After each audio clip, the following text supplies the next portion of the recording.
हाँ, शोभित निज अनुभूति जुत चिदानंद भगवान, सारे पदार्थ आत्मा सकल पदार्थ जान। 11 प्रतिमाएं ये वैराग्य की निशानी है। भाई ज्ञान और वैराग्य दो चीजें हैं, एक ही सिक्के के दो पहलू हैं। जैसे अपने पास में आंखें दो हैं, लेकिन देखने का काम करना होगा तो आंखें एक साथ देखेंगी। वो है ना समयसार नाटक में ही छंद है। भाई एक आंख से इस तरफ देख सकते हैं क्या, एक आंख से इस तरफ देख लें, ऐसा हो सकता है क्या? नहीं हो सकता है ना। उसमें दिया उन्होंने कि ज्ञान शक्ति वैराग्य बल शिव साधे समकाल, ज्यो लोचन न्यारे रहे निरखे दो नाल।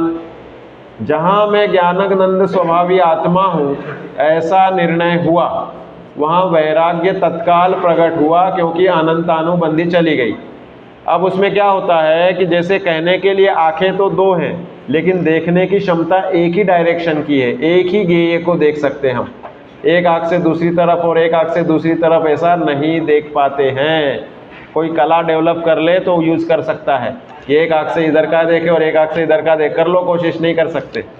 प्रकृति का या कर्म सिद्धांत का अतिक्रमण हम नहीं कर सकते। तो इसमें जो वैराग्य है वो सुखकारी होता है, वैराग्य से सुख मिलता है। हमें इच्छाएं खत्म हो गई तो हम सेटिस्फाइड होते हैं। इसलिए जैन धर्म को निवृत्ति प्रधान धर्म कहते हैं। हाँ, निवृत्ति मराठी में हम लोग व्रू शब्द बोलते हैं, गुजराती में भी व्रू बोलते हैं। ज्ञान स्वभाव को हम ज्ञान स्वभावी आत्मा बोलते हैं। तो ये संस्कृत साहित्य के अनुसार आत्मा नानम, उसमें है ना प्राकृत में न को न बोला जाता है, नानम अट्ठवीयप्पम, उधर ज्ञानम अट्ठवीयप्पम नहीं है। तो कहने का मतलब ये है कि ये भाषा भेद थोड़ा सा है, समझ लेना चाहिए, ठीक है। इसके लिए बताइए। हाँ सुनो भाई, सुनो अच्छे से। अब तो अब इसमें अपने को दो प्रतिमाओं का स्वरूप हमने कल समझा था।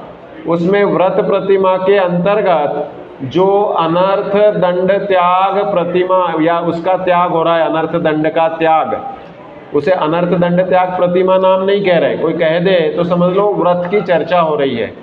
उसके होते हैं 5 भेद, उसकी चर्चा थोड़ी सी आपको आनी चाहिए। अनर्थ दंड के 5 भेद होते हैं, दंड के, त्याग के नहीं। अनर्थ दंड मतलब बिना प्रयोजन का पाप करना, उसे बोलते हैं अनर्थ दंड का पाप। तो उसमें देखो प्रमादचर्या, प्रमादचर्या वो किसे कहते हैं कि आलसी बने रहना, उत्साही नहीं रहना। तुम्हें मनुष्य गति मिली है, क्यों मिली है? जानना, देखना, मननम करना। मनुष्य गति मिले तुम चिंतन करो, मनुष्यों के अनुसार ज्ञान के गेयों को जानो। बस बस बस बस, ठीक है। तो इस तरह से मनुष्य गति योग्य कार्य करना चाहिए और जो भी समझदारी से करना चाहिए। लेकिन उसमें प्रमाद अर्थात स्वरूप की असावधानी रखने से वह प्रमादचर्या रूप दोष होता है, यह समझना चाहिए। तो स्वरूप की असावधानी मतलब आत्मा को नहीं समझने में, आत्मा को समझने में उत्साह नहीं होना, ये प्रमाद कहलाता है। तो क्या होता है, चलते चलते कोई पत्ता तोड़ रहा है, कोई बैठे बैठे लेट रहा है, कोई नींद ले रहा है। ये क्या है? ये सब प्रमाद के रूप हैं। 15 प्रकार के प्रमाद किसको आते हैं? 15 प्रकार के प्रमाद कौन से हैं? हाँ बोलो, आयुष बता रहा है, बोलो। हाँ जो इतने आए उतने बोल लो, कोई पनिशमेंट तो है ही नहीं।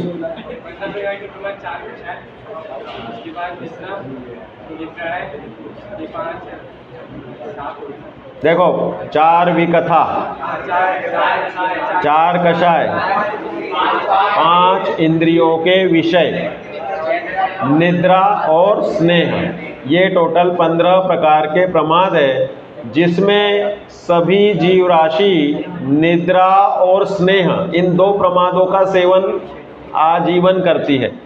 नींद कौन से दिन नहीं होगी? प्रतिदिन होगी, प्रति रात्रि प्रतिदिन, है ना नींद। दूसरा स्नेह, प्रेम से रहो। कह रहे हैं कि एकमात्र धार्मिक वात्सल्य, साधर्मी वात्सल्य शुभ भाव है, बाकी माता का पुत्र के प्रति, पति का पत्नी के प्रति, ये सब अशुभ राग है जिसे स्नेह कहा जाता है। तो ये सब विषय वासना जन्य जो स्नेह है ये सब प्रमाद है, इसमें आत्मा का ज्ञान नहीं होता, इसलिए ये प्रमादचर्या के अंतर्गत आता है। ठीक है। 4 विकथा, पूरे समय गप्पे मारना। कौन सी गप्पे? राष्ट्र कथा, राज कथा, भोजन कथा, चौर्य कथा। ठीक है। अब राष्ट्र और राज में अंतर क्या है? राजनीति की कथा को राजकथा कहेंगे, देशों की कथा, कि अमेरिका में सब ऐसा है, भारत में ऐसा है, ये देश संबंधी कथा है, देश कथा राष्ट्र कथा में। और भोजन संबंधी, राष्ट्र कथा तो है देश संबंधी, राजनीति संबंधी कथा है वो राज कथा। भोजन कथा, ऐसा भोजन बना, ऐसा बना, ये बना, ये इस तरह से वो भोजन कथा में आ जाता है। चौर्य कथा कि तुम ऐसे टैक्स बचा लेना, तुम इस तरह से, टीचर आए तो अपनी अटेंडेंस लगा देना, ये सब चोरी के अनेक भेद होते हैं। देखो, अचौर्य अनुव्रत, अचौर्य अनुव्रत और चौर्य कथा, अनुव्रत में क्रिया का मुख्यता से पालन हो जाता है और इस संबंधी वार्ता करना वो है, इसमें चौर्य कथा के नाम के अनर्थ दंड का, इसमें प्रमादचर्या के भेद के अंतर्गत आएगा। चौर्य कर्म क्रिया है, चौर्य कर्म करने के संबंधी विकल्प, चर्चा, ये सब उसकी कथाएं आएंगी। तो उस रूप में उसका वह भेद सूक्ष्म रूप से समझना। हाँ, अचौर्यानुव्रत का अतिचारात्मक रूप, उस संबंधी चर्चा वार्ता करना, इस रूप में ले सकते हैं। हाँ, कहीं स्त्री कथा भी, हाँ स्त्री कथा ली जाती है कहीं कहीं भेद के अंतर्गत, कि भाई उस संबंधी, वासना संबंधी जो भी जितना भी बातचीत करना आदि वो उसमें आता है। सही है, कोई बाधा नहीं है, वेद का अंतर्गत आ जाता है ना। 5 इंद्रियों के विषय ले रहे हैं तो उसमें उन विषय का भोग, उस संबंधी चर्चा, सभी चीज़ें आ जाएंगी। ये चीज़ देखने लायक है, ये चीज़ खाने लायक है, ये सब चीज़ें बोलने का, करने का जो चर्चा वार्ता का है वो कथा के अंतर्गत हो गया, और बाकी का जो प्रकरण है वह जो आ जाएगा वो विषय के अंतर्गत आ जाएगा। हाँ हाँ, 5 हो जाएंगे ना। तो ये तो विवक्षा भेद से अलग अलग दिए, 4 कथा दी ना, तो किसी ने उसमें भोजन कथा ले ली, किसी ने स्त्री कथा ले ली। अब उसमें संपूर्ण रूप से देखा जाए तो ये क्षेत्र के अनुसार देखा जाए तो राष्ट्र के अंतर्गत भी आ गया। तो अपेक्षा सहित वर्णन किया जाता है, जिस प्रकार बहुत सारे विवेचन विभिन्न विभिन्न आचार्यों ने अपनी अपनी विवक्षा से किए हैं, उस रूप में जिसमें पाप का सेवन हो रहा है तो वो उसे उस रूप में ग्रहण कर लेना चाहिए। ठीक है। तो ये हो गया प्रमादचर्या। और दूसरा जो है पापोपदेश, पाप का उपदेश देना, कि भाई तुम इस तरह से जाना, ऐसा कर लेना, वहाँ पे बीच में वो मिले तो उसको तोड़ देना, उसको वैसा उल्टा झूठ बोल देना। ये सब चीज़ें क्या है? क्लास में बंक कैसे मारा जाए, क्लास में उपद्रव कैसे मारा जाए, क्लास में कुछ ऐसी बात छेड़ दी जाए जिससे टीचर का थोड़ा सा विचलन हो जाए, ध्यान चला जाए यहाँ वहाँ। ये सब चीज़ें क्या हैं? ये पापोपदेश में है। इस रूप उपदेश देना, स्वयं करना, कराना, कृतकारित अनुमोदना सब में लागू होती है, भले लिखा हो नहीं लिखा हो तो भी समझ लेना। तो ये पापोपदेश वाला हो गया भेद। गलत चीजें देखने का उपदेश, हाँ, गलत चीज़ें देखने का, ये पिक्चर देख लो सब, उसमें ऐसे ऐसे शॉट है, तो इस तरह से जो चीज़ें हैं ये सब पापोपदेश के अंतर्गत है। ठीक है ना। अब इसमें हिंसोपकरण दान या हिंसा दान, तीसरा भेद। हिंसा के लिए जो सामग्री आवश्यक है, चाकू देना, भाई पेड़ उखाड़ने आ रहे तो ले फावड़ा ले ले, इस तरह से जो कोई भी चीज़ें जिससे हिंसा होनी है ऐसी चीज़ों को देना, ये हिंसा दान नाम का अनर्थ दंड, बिना मतलब का पाप ले लिया। भाई जो इन चीज़ों से कोई भी दया दान नहीं होना है, नियम से हिंसा होनी है, ऐसी चीज़ों को देना लेना, ये हिंसा दान नाम का अनर्थ दंड का पाप है। ठीक है। यदि हमने किसी को चाकू दिया, हाँ, और उससे किसी ने किसी को उसने किसी और को हानि पहुंचाई तो हमें पाप लगेगा उससे? हाँ, फल बनाना अपने आप में हिंसा के रूप में आता है ना भाई।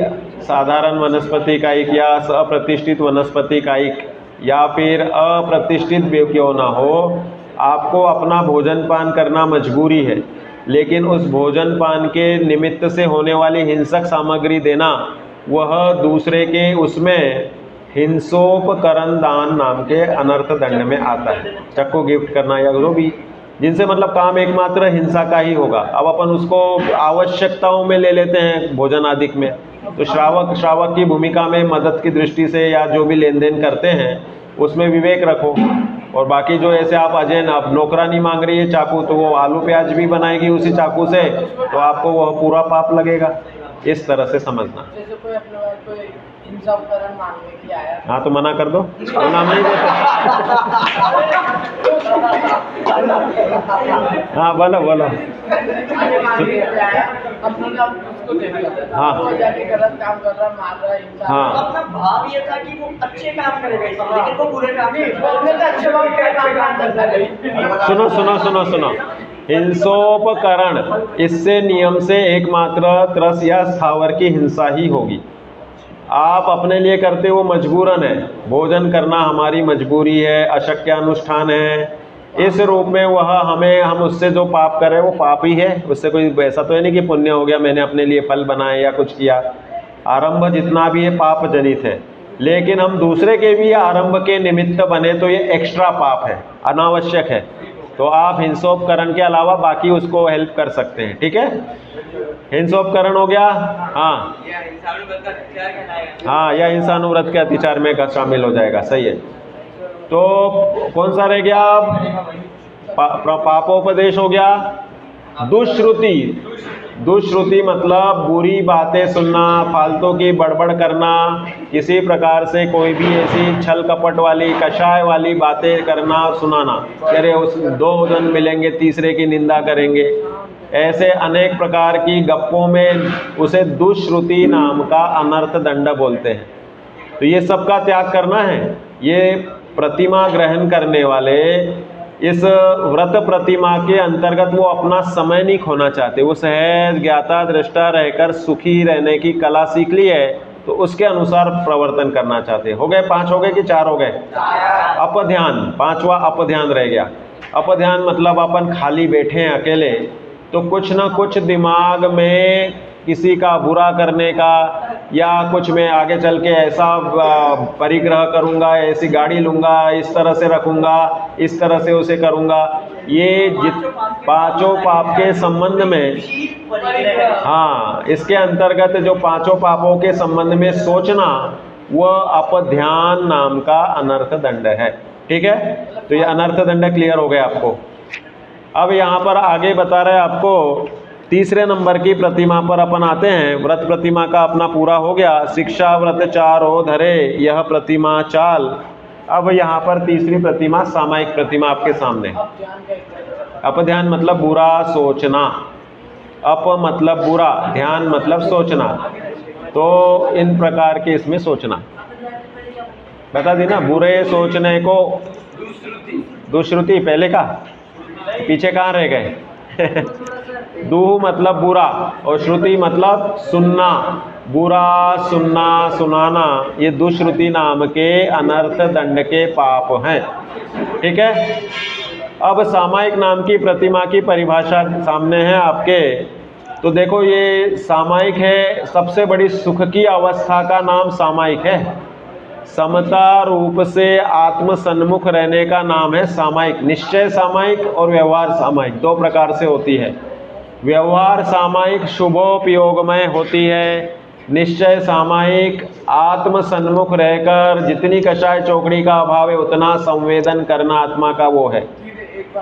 हाँ, निस्सामायिक के 2 भेद लिखो, एक निश्चय सामायिक, 2 व्यवहार सामायिक।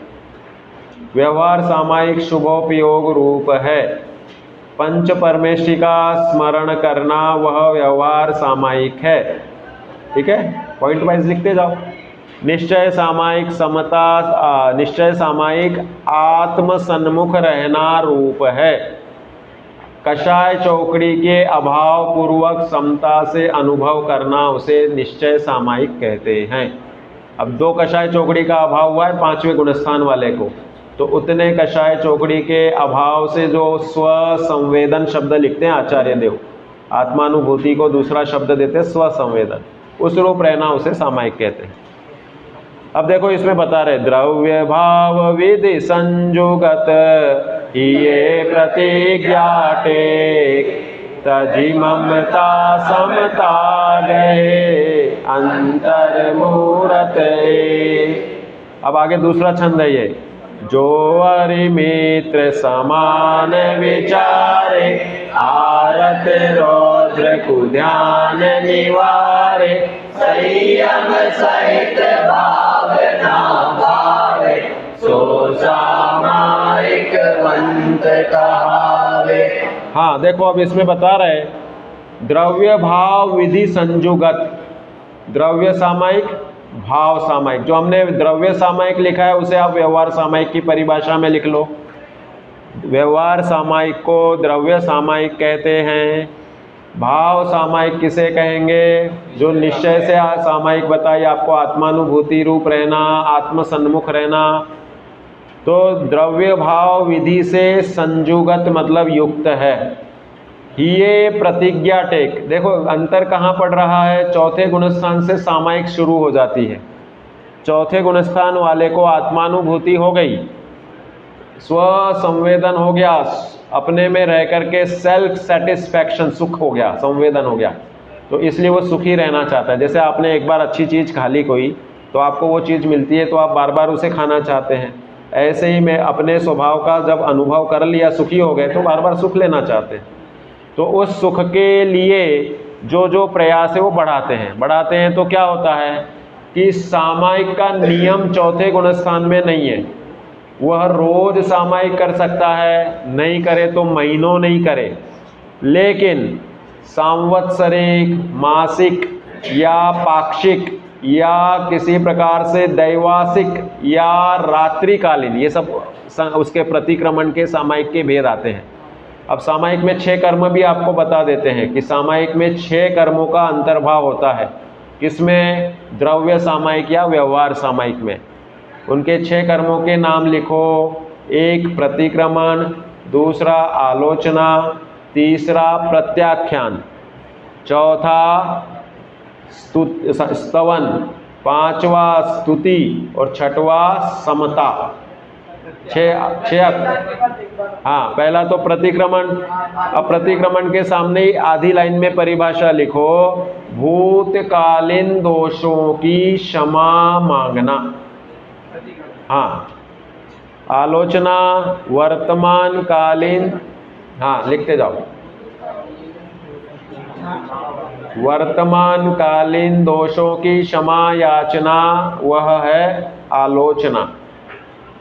भविष्यकालीन दोष नहीं करने का संकल्प या त्याग, भविष्यकालीन दोषों का त्याग करने का संकल्प, वो क्या हो गया? प्रत्याख्यान। फिर 24 तीर्थंकरों का स्मरण, स्तुति रूप स्मरण, उसे स्तवन कहते हैं। 24 तीर्थंकरों का स्मरण, वह स्तवन में। एक तीर्थंकर का विशेष स्मरण, उसे कहते हैं स्तुति। एक तीर्थंकर विशेष स्मरण, भाई हमने 24 तीर्थंकर की जय कर ली, उनके नाम स्मरण कर लिए, उनके गुणों का कि आपने आत्मानुभूति करके अपना कल्याण किया, हमें भी अनंत चतुष्टय संपन्न आप हो गए, हम भी हो, ये स्तुति हो गई। अब हम महावीर स्वामी की अलग से स्तुति करेंगे कि आप त्रिशला के पुत्र, सिद्धार्थ के पुत्र हैं, आपने कार्तिक कृष्णा चतुर्दशी को मोक्ष की अवस्था प्राप्त की, चैत्र शुक्ला त्रयोदशी को जन्म हुआ। तो इस तरह से जो उनके स्मरण करना है उसे स्तुति। नेक्स्ट लास्ट क्या है? समता। समता मतलब समता रूप, सबके प्रति संभाव रूप रहना, राग द्वेष त्याग कर संभाव रूप रहना, ऐसा लिखो। राग द्वेष त्याग कर समता रूप रहना, इसे छठवां कर्म समता कहते हैं। ठीक है, राग द्वेष त्याग कर समता रूप रहना। ये है क्या भाई साहब? ये 6 अंग हैं सामायिक के, द्रव्य सामायिक के 6 अंग या 6 प्रकरण, अधिकार कहो, प्रकरण कहो, या 6 अंग लिखो आप, तो अंग शब्द सही है। सामायिक के 6 अंग, द्रव्य सामायिक के, व्यवहार सामायिक के। अब इसमें करते करते निश्चय सामायिक कर लेते हैं, अपने स्वरूप में ठहरना। तो इसकी सब विधि आगम में बताई है। और इसमें देखो क्या होता है, 2 प्रकार के सुख होते हैं अपने को, आपको। हाँ, आपने जो अभी सामायिक पाठ चलते हैं ना, बुद्धजन जी का चलता है, वो है ना बुद्धजन जी वाला, काल अनंत भ्रम्यो जग में सैयो दुख भारी, जन्म मरण नित किए भयो पाप को वह अधिकारी, कोटि भवांतर माही मिलन दुर्लभ सामायिक। ये जो है ना बुद्ध महाचंद, उनके द्वारा लिखा हुआ ये है।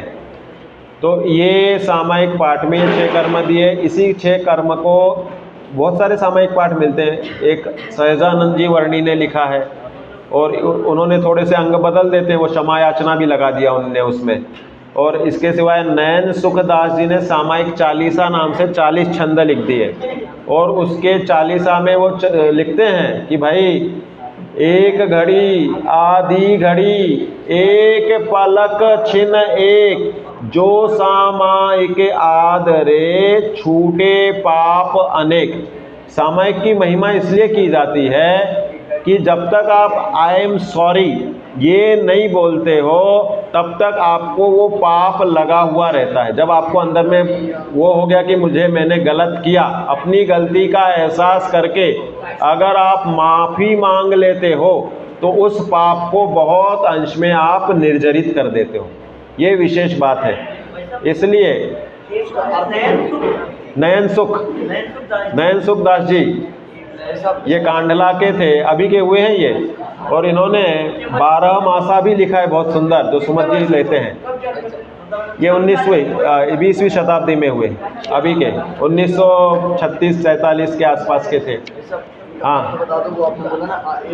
एक घड़ी आधी घड़ी, ये नयन सुखदास जी के इसमें है। क्या लिखते हैं, एक घड़ी कितने मिनट की बताई कल? 24 मिनट की। आधी घड़ी 12 मिनट की। एक पल को कितना बोलोगे? 1 सेकंड। 1 सेकंड में ये पलक झपकना, एक पलक छिन एक लिख रहे वो लास्ट में, एक क्षण कह रहे, सेकंड का भी असंख्यातवा भाग, एक समय को क्षण बोल देते हैं। तो एक समय भी करते हो सामायिक, तो कटे पाप अनेकों पाप कट जाते हैं, क्योंकि क्षमा मांगना ये अपने आप में मंद कषाय की निशानी है। पाप हो जाते हैं, करना नहीं चाहता कोई भी सज्जन व्यक्ति, तो वह क्षमा मांग लेता है। जैसे हम जा रहे हैं यहाँ से, और जोर से जाते जाते किसी को लात लग गई, और जैसे ही मैं एकदम से बोलूँ कि सॉरी, तो अपन भी एकदम से नरम पड़ते हैं कि इसने जानबूझ के नहीं मारा, है ना। असर है ना क्षमा मांगने का, लोक में भी देखा जाता है। इसलिए ये क्षमा मांगने की पद्धति है। तो एक घड़ी आधी घड़ी, एक पलक छिन एक, जो सामायिक आदरे छूटे पाप अनेक। ये वाक्य उन्होंने बनाया है। ठीक है, अब देखो यहाँ पर तजी ममता समता गहे अंतर मुहूर्त एक। अब इसमें विशेष बात यह है कि सामायिक प्रतिज्ञा पूर्वक की जाती है, कि अब मैंने इसके प्रतिज्ञा के आगम में अनेक भेद दिए, कि मैंने हाथ पे हाथ जब तक रखा है तब तक मेरी सामायिक की प्रतिज्ञा। अब मैं यहाँ से सामायिक में क्या सबसे पहली प्रतिज्ञा ली जाती, अहम सर्व सावध्य योग विरतोस्मि, मैं सभी प्रकार के सावध्य अर्थात हिंसक योग का त्याग करता हूँ। सामायिक कैसे करना है? अब सभी पाप छोड़ दिए मैंने, 5 पाप छोड़ दिए। ये वस्त्र के अलावा बाकी मेरा कोई परिग्रह नहीं है, किसी प्रकार से कोई मकान दुकान स्त्री पुत्र सब से मैंने राग ममत्व छोड़ दिया है, समता को धारण कर लिया है। कितने देर तक? जब तक मेरे हाथ पे हाथ है, या किसी ने मुहूर्त का ले लिया है, किसी ने और भी अलग उसमें दिया कि भाई कोई बालों को बांध करके बैठे, तो उतने समय तक का केश गुंथन ऐसा शब्द दिया है बहुत से ग्रंथों में। सामायिक के बहुत सारे पाठ मिलते हैं, बहुत सी विधियां मिलती हैं। तो उसमें ऐसी ऐसी प्रतिज्ञा कि भाई आपको टाइम देखते रहोगे, नहीं तो आप 48 मिनट का रहे, आप 6:15 से बैठे हैं, अब 7 बज रहे, तो हमने पौन घंटे की ली थी, तो टाइम ही टाइम बीच बीच में देखो तो उपयोग चंचल होगा। बिल्कुल विकल्प नहीं आना चाहिए। तो जब तक मन प्रगे तब तक अपने हाथ पे हाथ धरे हैं, जहाँ ये हाथ छूट गए, मन अपना चंचल हो गया तो सामायिक पूरी हो गई। इस रूप में सामायिक की प्रतिज्ञा ली जाती है। तो सर्व सावध्य योग छूट गए, उसके हिंसक योग छूट गए। ठीक है, तो यहाँ पर लिख रहे हैं, सही विधि कौन सी समय? हाँ सही विधि कौन सी? सही विधि, ये सब सही विधि में ही है। हाँ हाँ ठीक है, 5 पापों को त्याग दिया, आत्मसन्मुख हो गए हैं। मुद्रा, पद्मासन में बैठो, वज्रासन में बैठो, सुखासन, अर्ध पद्मासन जो अपना चलता है, इसमें बैठो, परिणाम को स्थिर करो, चंचल नहीं होना, बार बार हिलना डुलना नहीं, बातचीत नहीं करना, ये पद्धति चलती उसमें। जो आप इधर बैठते हो ना, ये भी अगर आप गंभीरता से बैठते हो और एकाग्र रूप से इस तरफ ही ध्यान देते हो, तो ये भी सामायिक के अंग में शामिल हो जाएगा, क्योंकि अपन उस समय तक संपूर्ण सावध्य योगों का, हिंसक योगों का त्याग करते हैं। तो ऐसी सामायिक की बहुत सारी विधि दी है, अपने को तो प्रतिमा समझनी है, तो सामान्य रूप में ये जानकारी बताना जरूरी थी। हाँ, ये कौन से ग्रंथ का रेफरेंस है भाई साहब जो आप अभी बोला ना, हम सावधान योग विरतोस्मि, ये सभी प्रकार के सामायिक पाठ में मिलते हैं। आपको सामायिक के संबंध में चाहिए, रत्नकरण शावकाचार में भी मिल जाएगा। जहाँ जहाँ प्रतिमाओं का वर्णन है ना, उसी में दिया है। 11 प्रतिमाओं का मुख्य रूप से सागर धर्मामृत में लंबा चौड़ा वर्णन, आप तो सागर धर्मामृत लिख लो, उसमें सब उन्होंने कोट कर करके दिए हैं, तो इसलिए वो सबसे अच्छा है। वो उसमें उद्धरण दिए बहुत सारे। जैसे आपको ये मालूम है षटखंडागम और धवला में अंतर क्या है? षटखंडागम में तो बहुत लिमिटेड जानकारी है, और धवला में उद्धरण जबरदस्त दिए यहाँ वहाँ के, लेकिन किसी का भी नाम नहीं दिया, उक्तम च करके दे दिया। फिर धवला के आधार से गोम्मट सार में गाथाएं बना दी नेमिचंद्र आचार्य देव ने, और वो सुव्यवस्थित रूप से प्रस्तुत हो गया। बोलो, अब वो गाथाएं बन गई। तो कहने का मतलब जो उद्धरण प्रामाणिक हो उनको लेने में बिल्कुल कोई बाधा नहीं है। तो सागर धर्मामृत में इसके उद्धरण दिए हैं। ठीक है, अब देखो यहाँ पर ये लिया है कि दूसरी प्रतिमा की अपेक्षा इसमें विशेष आत्मा में लीनता हो गई, इसलिए यह दिवस में 3 बार एक अंतर मुहूर्त तक प्रतिज्ञा पूर्वक निवृत्ति लेकर आत्मसन्मुख होने की चेष्टा करते। देखो, हर बार आत्मानुभूति होगी सो बात नहीं है। आत्मानुभूति होती है वह सेकंड के फ्लो में चलती है, बहुत कम समय की होती है, निराकुलता का स्वसंवेदन। लेकिन मंद कषाय जन्य प्रतीति पूरे 48 मिनट रहेगी। शांति जो बनी रहती है वो पूरे समय बनी रहती है, मंद कषाय वाली। तो इसमें ये सावध्य योग का त्याग करके शास्त्र विहित द्रव्य भाव सहित ज्ञाक स्वभाव का आश्रय करना, आर्त रौद्र ध्यान त्यागना, ये तीसरी सामायिक प्रतिमा की अवस्था है। देखो, इसमें इसका लक्षण दे दिया, जो अरि मित्र समान विचारे। अरि और मित्र, शत्रु और मित्र, ठीक है, इनमें समता हो गई। अभी जैसे समझ लो अपना झगड़ा हुआ, और सामायिक काल में मैं निंदा करता हूं कि मैंने इसके साथ झगड़ा किया, भले गलती सामने वाले की, तो भी मुझे झगड़ा क्यों करना था। तो इस रूप में उसकी निंदा हो गई, तो वो पाप धुल जाएगा। इसलिए सामायिक को कोटि भवांतर माही दुर्लभ बोला जाता है, करोड़ों भवों में भी दुर्लभ। क्योंकि सॉरी बोलना अपने मन से मेल निकाल देने का है। उसने मेरे ऊपर हमला किया हो, मेरी गलती हो चाहे नहीं हो, तो भी मैं उसे क्षमा कर रहा हूँ, तो कितना बड़ा सहज मंद कषाय का भाव है। प्रायश्चित्त के अंतर्गत सामायिक आने में कोई बाधा नहीं है। हाँ, उसी के भेद में आ जाएगा, सामायिक में ही सब शामिल हो जाएगा, क्योंकि आत्मसन्मुख भी आ रहे हैं ना। तो समान विचारे, आर्त रौद्र को ध्यान निवारे। आर्त और रौद्र ध्यान छोड़ दिया तो कौन सा ध्यान रह गया? धर्म और शुक्ल। शुक्ल ध्यान श्रावकों को नहीं होता, धर्म ध्यान होता है। तो पंचम गुणस्थान वाले को धर्म ध्यान की अवस्था है सामायिक काल में। संयम सहित भावना भावे, संयम मन को भी रोक दिया कि भाई अब हम अपने में, आत्मा में और पंच परमेष्टि में रहेंगे। भाई 2 ही शरण है ना आपके, शुद्धात्मरु पंच गुरु, जग में मोह उदय जी के वृथा आन कर। चलो, बहुत अच्छा है, पढ़ाई तो बहुत अच्छी कर लिया आप लोगों ने। वरिष्ठ में इतने सारे उत्तर अपेक्षित नहीं थे मुझे, लेकिन आप लोगों ने कर रखी है, खुशी की बात है। तो ये सामायिक वंत कहावे, संयम सहित भावना भावे सो सामायिक वंत कहावे। तो ये संयम उतने काल का है उसका कि सामायिक में रहे हुए ग्रस्त को उस समय मुनि तुल्य कहा जाता है। इतनी उसकी महिमा की गई है कि वह मुनि तुल्य ही है, इस तरह से समझना चाहिए। अब इसमें प्रोषदोपवास का वर्णन दे रहे। देखो सामायिक काल में बहुत सेटिस्फैक्शन, संतुष्टि, सुख का संवेदन हुआ। अब क्या होता है कि ये सामायिक की दशा धीरे धीरे बढ़ने लग जाए तो आगे की प्रतिमा होती है जिसे हम बता रहे हैं प्रोषदोपवास। क्या पूछना है? गृहस्थ और मुनिराज की सामायिक में 2 कषाय और 3 कषाय चौकड़ी का अंतर रहेगा। एकाग्रता मुनिराज की विशेष रहेगी। मुनिराज को नित्य सामायिक की प्रतिज्ञा रहती है और गृहस्थ को कभी कभी की 3 समय की होती है। ऐसे बहुत सारे अंतर बनेंगे। क्वालिटी एक सी है लेकिन वह कषाय चौकड़ी के अभाव के कारण उसमें भी अंतर बनेगा, क्वालिटी में भी सूक्ष्म अंतर बन जाएगा। ठीक है, अब देखो प्रोषदोपवास प्रतिमा। प्रथम ही सामायिक दशा 4 पहर लो होय, अथवा 8 पहर रहे प्रोषद प्रतिमा सोय। इसमें एक और छंद का भेद होगा। सामायिक की दशा 8 पहर लो होय अथवा 4 पहर रहे प्रोषद प्रतिमा सो। इसमें सामायिक की सी दशा ऐसा भी पाठभेद मिलता है। सामायिक की सी दशा, की सी मतलब पूरी सामायिक नहीं हो रही है, कंटिन्यूअस सामायिक जैसी ही उसकी अवस्था 24 घंटे, 8 पहर मतलब 24 घंटा, 8 पहरा घी मतलब 24 घंटे के अंदर निकला हुआ।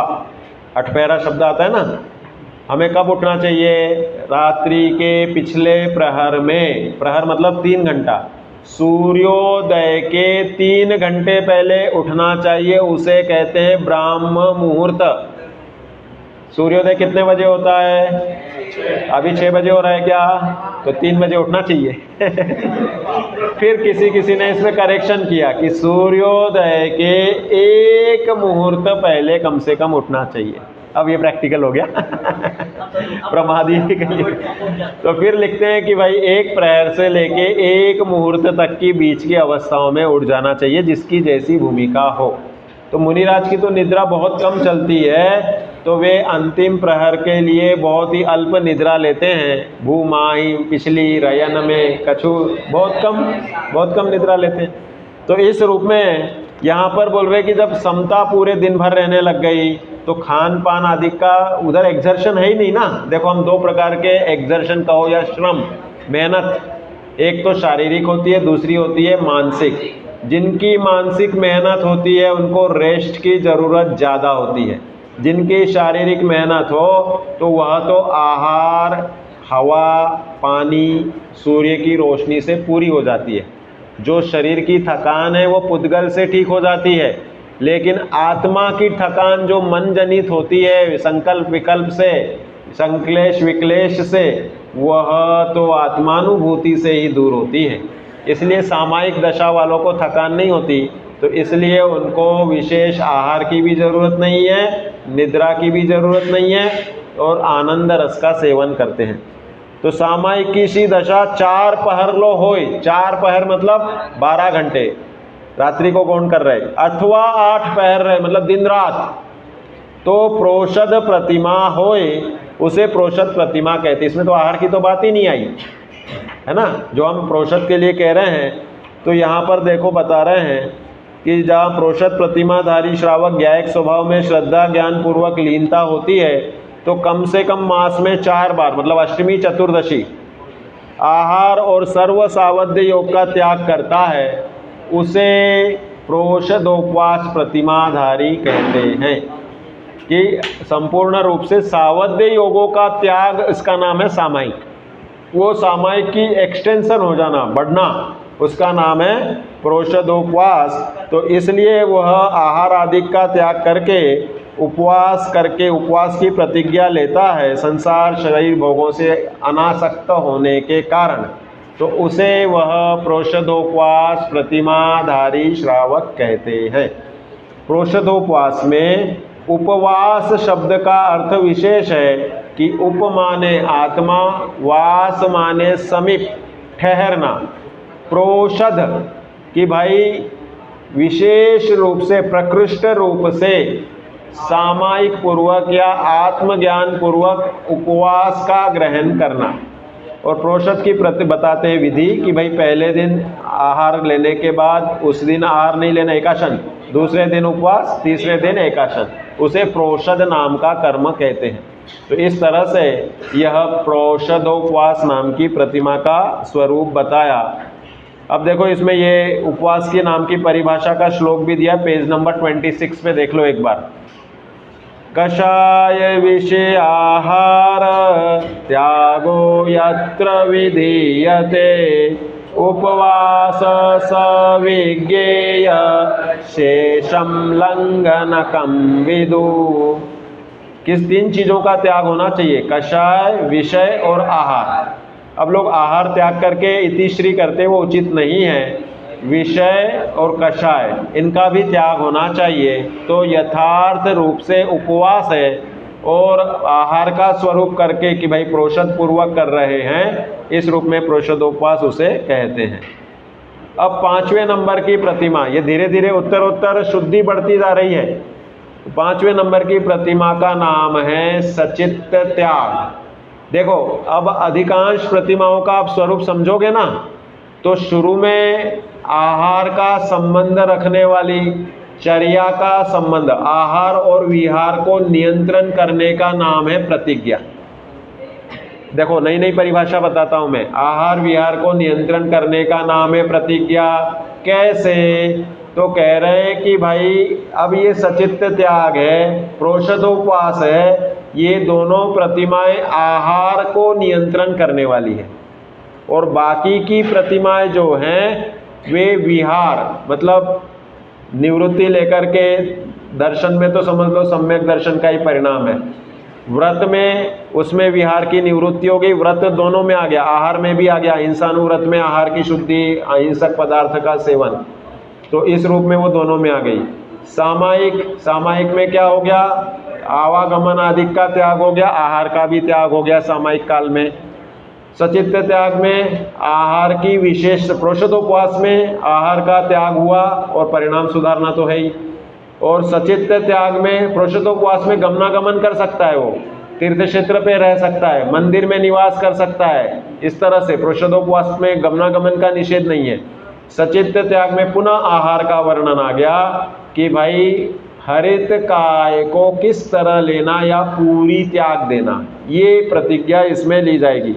फिर आगे रात्रि भोजन त्याग या दूसरा नाम दिया दिवा मैथुन त्याग, ये विषयों से संबंधित हो गई। ब्रह्मचर्य पूर्ण विषय निवृत्ति, मतलब विहारों में आ गई है। आरंभ त्याग, अनुमति त्याग, आरंभ के बाद परिग्रह त्याग, आरंभ परिग्रह, फिर अनुमति और उद्दिष्ट, इस तरह से वे सब विहार संबंधी उसमें विशेषताएं रखती है। तो आहार विहार को नियंत्रित करने का नाम प्रतिमा है। दूसरी परिभाषा, निवृत्ति बढ़ाते जाने का नाम, निवृत्ति कहो निवृत्ति कहो, वह बढ़ाते जाने का नाम प्रतिमा है। कि भाई अभी देखो आरंभ छोड़ देंगे मतलब बिजनेस छोड़ दिया पूरा का पूरा, सर्विस छोड़ दी, आरंभ छोड़ दिया मतलब, फिर परिग्रह को नियंत्रण लेकर के लिमिट बांध लेंगे और निवृत्ति हो गई। साहब अब हमें नहीं चाहिए, साहब कोई गिफ्ट दे के आ रहा है पैसा या कपड़े दे रहा है तो हमने तो नियम ले लिया 4 जोड़ी से ज़्यादा नहीं रखना है तो हम गिफ्ट नहीं लेंगे, परिग्रह छोड़ दिया। आरंभ परिग्रह, अनुमति कि साहब मैं ले लूँ क्या वो कपड़ा, तो कह रहे हैं कि भाई अनुमति भी नहीं देंगे, क्योंकि जितने भी संसार के कार्य होते हुए सावध्य हिंसा सहित ही होते, कपड़ा बनेगा तो हिंसा होगी, तो रुई आदि आना जाना। तो इस रूप में उत्तरोत्तर निवृत्ति बढ़ाने का नाम प्रतिमा है। इस रूप में तीसरी परिभाषा भी बन गई। हाँ, तीसरी प्रतिमा वाली ये परिभाषा, निवृत्ति बढ़ाते जाने का नाम प्रतिमा। पहली प्रतिमा तो अपन ने संयम जगो जहाँ वाली लिख दी कि वे भोग अरुचि परिणाम। दूसरी प्रतिमा, आहार विहार को नियंत्रण करना। तीसरी दे दी निवृत्ति बढ़ाते जाने का नाम प्रतिमा है।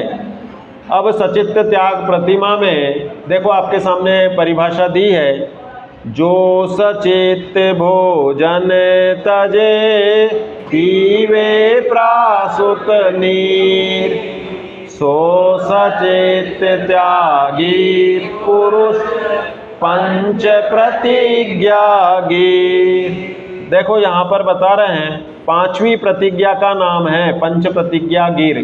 राहगीर, राह में चलने वाला राहगीर होता है, ये प्रतिज्ञा गिर है, प्रतिज्ञाओं के राह में चलने वाला है, इसलिए प्रतिज्ञा गिर। पंचम प्रतिज्ञा गिर है ये, पांचवी प्रतिज्ञा ले ली इसने। क्या किया? जो सचित्त भोजन तजे। भाई सचित्त क्या होता है? चित्त सहित। चित्त मतलब यहाँ पर जीव सहित, सचित्त मतलब जीव सहित। कौन से जीव सहित? त्रसिंसा का त्याग तो उसने अहिंसानुव्रत में ही कर दिया था। तो कह रहे कि अभी स्थावर में वनस्पति कायिक जीवों की, उसमें भी अप्रतिष्ठित जीवों की खान पान आदि के निमित्त से इसकी भूमिका में हिंसा का प्रसंग बनता है। तो कह रहे हैं कि भाई उसकी भी विधि होती है, सचित्त को अचित्त करने की पद्धति। तो इसके उस भोजन की पद्धति में पानी भी चलेगा, आहार और पानी चाहिए ना भाई। हम कौन से 5 स्थावरों में से कितने स्थावर जीव हमारे प्रयोग में विशेष रूप से आते हैं? हाँ, वनस्पति कायिक और जल कायिक। अब देखो अग्नि कायिक, वायु कायिक और तीसरा पृथ्वी कायिक। तो ऑक्सीजन लेना ये वायु कायिक का भी तो प्रयोग है ना। हवा हम लेते हैं तो हवा ही जिनका शरीर है, ऐसे वायु कायिक जीव हमारे नाक में जाकर के और उनका उष्णता अधिक से जो भी हमारे इसमें फेफड़ों में पर्टिकुलर सिक्रीशंस हैं, श्लेष्मा है, उसमें चिपक के उनका मरण आदि होता रहता है। लेकिन यह मनुष्य गति का अशक्यानुष्ठान वाला स्वरूप है। पानी भी उस रूप में अशक्यानुष्ठान वाला नहीं। हम रात्रि जल त्याग देते हैं, 12-12 घंटे 14-14 घंटे नहीं पीते, उपवास के दिन नहीं पीते, लेकिन हवा नहीं त्याग सकते, 3 मिनट भी हवा का त्याग नहीं कर सकते हैं। पृथ्वी कायिक का सेवन कैसा? गमनागमन आदि में हम पृथ्वी कायिक के ऊपर से निकल सकते हैं। खान की मिट्टी, सॉफ्ट मिट्टी या जहाँ जीव राशि हो सके, क्योंकि पृथ्वी कायिक कौन से में आ जाए कौन से निकल जाए ये कोई नियम नहीं होता। तो इस रूप में उसका फिर भी जिनने गमनागमन त्याग दिया तो उनका पृथ्वी कायिक से संबंध ना के बराबर रह गया। और अग्नि कायिक, अगर हमने 24 घंटे का ये प्रोषद ले रखा है तो उसमें आहार बनाना ही नहीं है, तो अग्नि का भी संपर्क नहीं आएगा। लेकिन वनस्पति कायिक अगर आहार करते हैं तो उसमें संपर्क आएगा, और जल कायिक का संपर्क भी उसी आहार में ही आएगा। वायु कायिक का चलता रहेगा तो उसमें वायु कायिक का हमें दूर करने का प्रकरण बनता ही नहीं है। वायु कायिक को ऑक्सीजन लेवल लेने की जरूरत कहाँ नहीं पड़ती है, तो श्रेणी के लिए अमृताशीति नाम के ग्रंथ में आता है आचार्य योगेंद्र देव का 100 नंबर पेज पे कि श्रेणी में मुनिराजों का श्वास नाक से नहीं होकर ब्रह्मरंध्र, तालुए का जो द्वार है, ये जो तालु का स्थान होता है ना सिर पे, जो बच्चों की सॉफ्ट होती है शुरू में और बाद में फिर धीरे धीरे पक्की हो जाती, तो वह तालुए के स्थान पर बाल के अग्रभाग के 8वें हिस्से प्रमाण ब्रह्मरंध्र का स्थान होता है। योगियों का शपक श्रेणी या उपशम श्रेणीवर्ती योगियों का श्वासोच्छ्वास 8वें द्वार, 7 द्वार तो चेहरे पे है ही, 9 द्वार बहे घिनक्वारी, तो 7 द्वार चेहरे पे अपने, तो 8वां द्वार है ब्रह्मरंध्र, उससे होता है। ऐसा अमृताशीति नाम के ग्रंथ में आचार्य योगेंद्र देव ने, जो सुदीप जी ने संपादन किया है, उसमें पेज नंबर 100 उस पर वह दिया है। तो कहने का तात्पर्य यह है कि उस समय नाक से ऑक्सीजन लेना बंद हुआ। अरहंत भगवान को ऑक्सीजन की जरूरत नहीं है, क्योंकि 13वें गुणस्थान में सप्त धातु रहित परम औदारिक पना हो गया है, तो वहाँ पर वह श्वासोच्छ्वास की प्रवृत्ति नहीं होती है। द्रव्य प्राण उनके बिना ऑक्सीजन के ही टिकते हैं और वह विधिवत व्यवस्था केवली गम्य बन जाती है। तो इस रूप में यह समझने की एक बात बताई। हाँ, आठवें द्वार का नाम क्या होता है? ब्रह्मरंध्र। उसको ब्रह्मरंध्र बोलते हैं, 8वें द्वार को। तो ये सचित्त त्याग की अपन ने छोटी सी चर्चा की, विशेष चर्चा अपना समय हो गया है तो कल करेंगे। तो इस रूप में सचित्त त्याग में हरित काय को लेने की पद्धति को और पानी आदि की पद्धति जिसमें जीव राशि ना हो, इस तरह से वह पद्धति का वर्णन आता है, कल चर्चा करेंगे। बोलो महावीर भगवान की जय हो।